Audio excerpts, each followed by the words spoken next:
A massive amount of U.S. military equipment continues to flood into the Middle East in preparation for action against Iran. Reports indicate the U.S. has moved more than 50 fighter jets to the region over the past 24 hours alone. Along with the USS Abraham Lincoln Carrier Strike Group already in place and the USS Gerald R. Ford on the way, there are a variety of other U.S. Navy assets in the Red and Mediterranean seas. Here in Israel, officials reportedly believe war could erupt in a matter of days and are preparing accordingly. Well, to be fair, Israelis are always thinking about and preparing for war, but that's neither here nor there. What's important here is what the actions of the United States happen to communicate to the people of the US and more importantly to the globe. And so far, every signal I'm seeing from the Trump White House is that we are going to go to war with Iran. Now, the military buildup is pretty extreme. I talked to you guys about that earlier this week, and the Trump administration has continued building up its military assets in the Persian Gulf. So you don't do that simply to bluff. You don't do that simply to coerce Iran into a new nuclear deal.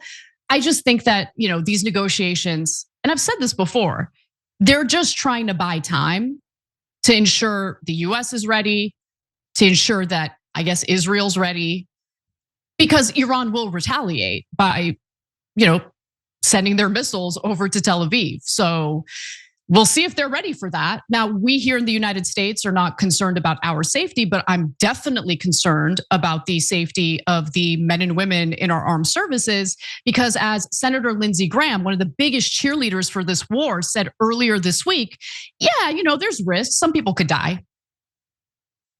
I want to do it anyway. And I've been pushing for it for literally years. So I'm sure Lindsey Graham lost it in his pants today when it became abundantly clear that the Trump administration is preparing to go to war with Iran. And unlike the hit it and quit it situation that we experienced last summer, where the Trump White House just did these strikes on the nuclear sites in Iran, it does appear that they're preparing for a sustained war that they claim will last several weeks, but I think it'll likely last longer than that. Now, let me give you the details according to Axios reporter and Israeli insider Barak Ravid. He says that a US military operation in Iran would likely be a massive, weeks-long campaign that would look more like full-fledged war than last month's pinpoint operation in Venezuela, sources say. Now, Jared Kushner and Steve Witkoff, unfortunately, are still very much involved in all of this. They met with Iran's foreign minister for 3 hours in Geneva on Tuesday, and it looks like that was a giant waste of time. Both sides said that the talks made progress, but the gaps are wide and US officials aren't optimistic about closing them. Well, they were never optimistic about closing any gaps. They never engaged in negotiations in good faith. They were just buying time. And so Peter Thiel's butt boy, JD Vance, says that Trump has kind of reached his limit with Iran. Take a look. While talks on Tuesday left both sides saying that progress was made, there are still major questions about Iran's willingness to curb their nuclear program or address the growing regional ballistic missile threat. Yesterday on Fox News, Vice President JD Vance was asked about the negotiations.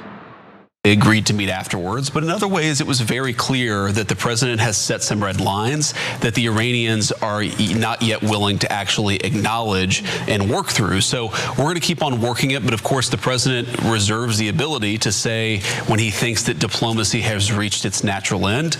We hope we don't get to that point, but if we do, that'll be the president's call.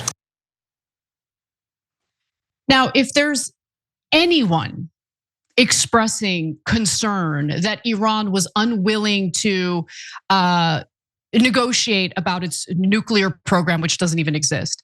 If there was anyone who told you that Iran didn't want to dilute their enriched uranium, I just want to be very clear. Those people are lying to you, because Iran on multiple occasions has made it very clear that they do want to engage in good faith and reach a deal. And if you don't believe me, let's just take a look at the latest example. This is Iran's president. We have stated these many times. My own statements are not important. What matters from an ideological standpoint is the policy and the fatwa of the Supreme Leader. We are in no way seeking nuclear weapons. Whatever form of verification they want to carry out, we are ready for that verification to take place.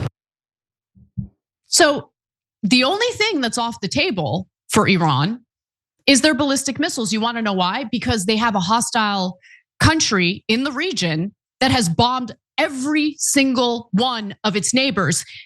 Oh, Israel has bombed 7 different countries over the last 2 years. So if you don't have any way of defending yourself, I mean, aren't you stupid for giving up your ballistic missiles and essentially opening yourself up to attacks from Israel? And that's what Israel wants. They're not worried about Iran necessarily when it comes to their military capability. Israel wants regime change. That is the whole point. The weapons is just an excuse. That's all it is. That's all it is. It started off with like, oh, we're so afraid of their nuclear weapons, even though they don't have them and we do. But anyway, we want regime change. You should go to war. Okay, Trump bombs their nuclear sites. We want them to get rid of their ballistic missiles and their drones and any means to defend themselves. And Iran is like, no, not interested. Sorry, we're not stupid. We're not going to do what the leadership in Jordan considered doing, which was dismantling and disarming Hezbollah, which opens the way for Israel to come in and annex more land in Lebanon. I'm not saying this as someone who like, ooh, I love Hezbollah. But maybe take a look at why Hezbollah exists and what Hezbollah's main role in Lebanon has been, namely protecting Lebanon from being annexed by Israel. So that's why Iran doesn't want to get rid of its ballistic missiles, and I don't blame them. I think it's unreasonable to demand that of them. And then remember when we went through that phase of our government and the Israeli government pretending like they care about the Iranian people? Yeah, they forgot about that already. Now the focus is, oh, we're so scared of their ballistic missiles. Please, please go to war. This war is about regime change. And for the Pahlavists in Iran, I hope you enjoy. I hope you enjoy.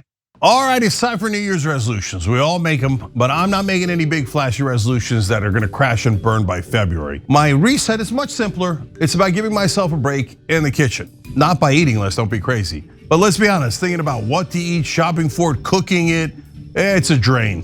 And when you're drained from cooking, you can't focus on the work that matters, and that's the work right here. That's where Cook Unity comes in. It's been my way of cheating. Like I have a personal chef. I'm very fancy that way, please. But without the insane cost. Restaurant quality meals on my schedule. So I ordered a bunch of things that I loved. So we got the pepperoni naan pizza. I love pepperoni pizza, I love naan. You put it together, it's genius. Golden chicken schnitzel. It's schnitzel, but it's golden. Okay, this stuff is all so good. New Orleans shrimp and grits. They have sausage in there too. Love it. And that's my point, guys. These aren't boring and repetitive meals. These are all-star chefs, Food Network alum, and James Beard winners. Handpicking seasonal ingredients and balancing bold flavors with nutrition. Every meal is a small batch masterpiece delivered fresh, never frozen. It makes hitting wellness goals effortless because a nutritious, incredible meal is ready in minutes. No shopping, no cooking, no cleanup. You can browse by chef,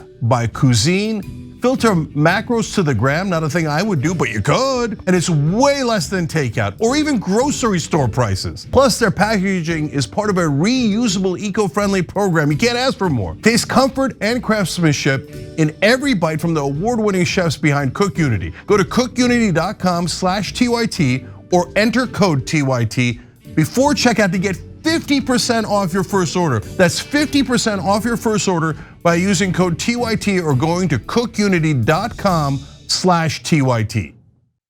Your country will be bombed to smithereens. Many of your people will die. And you'll get a sense of just how much the United States and Israel cares about you and your well-being. But anyway, let's move on to the rest of this because the US is spending a ton of money for this, in my opinion, ridiculous military buildup in preparation for this war. More than 150 US military cargo flights have moved weapons, systems, and ammunitions to the Middle East.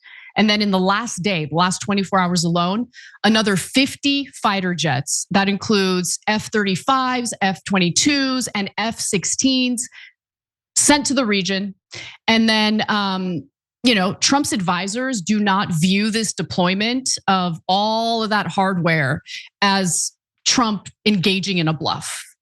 They very much intend to use, those assets in this war against Iran. Now, Barak Ravid, going back to his reporting, also maintains that with the attention of Congress and the public otherwise occupied, I don't know where he got that from, but he says there is little public debate about what could be the most consequential US military intervention in the Middle East in at least a decade. Is this guy awake? What are you talking about?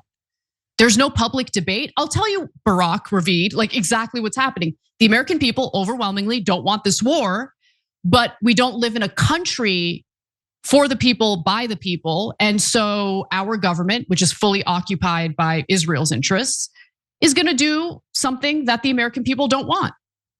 And there's nothing we can do about it, at least for now. So that framing was really dumb, because it makes it appear as though, these dopey Americans, they're so busy and occupied with other things, they don't know about this super consequential war. No, we know, everyone knows. It's just that we're acutely aware of the fact that there's nothing we can do about it. Trump doesn't care about his own damn base. His own base doesn't want this. Now, if you're wondering if it's worth sending tens of billions of dollars that we don't have, or risking American lives because, precious Israel wants regime change in Iran, I would say no. I think I've been pretty clear about that. But we're also talking about a country that we're doing this on behalf of a country that carries out genocide, land theft, ceasefire violations, both in Gaza and in Lebanon. I mean, in Lebanon alone, they've carried out over 1,000 strikes since agreeing to a ceasefire. Okay, we're talking about a country that doesn't respect the United States or its people. You have Benjamin Netanyahu coming to our country. I mean, he's met with Trump 7 times during his second term already. And then he gives these giant speeches where he makes it clear that he thinks he's entitled to our money. He's entitled to our military. He's entitled to our soldiers risking their lives on his behalf. And by the way, just to give you some more updates on what our special ally is up to, they just killed a 12-year-old Palestinian boy in Jabalia, that's in Gaza, using a drone. Literally, they used a drone. 12-year-old boy. That is a targeted hit. Man, they really do get their rocks off on killing children, don't they? So that's the country that we're gonna go to war for. Real question is, what are the stakes for Israel? What are they putting on the line? It looks like not much. The US will go it alone, but I'm sure Iran will retaliate. And as that retaliation is taking place, I don't want to hear any damn crying from any damn Israelis. This is what you wanted, so enjoy. Every time you ring the bell below, an angel gets his wings. Totally not true, but it does keep you updated on our live shows.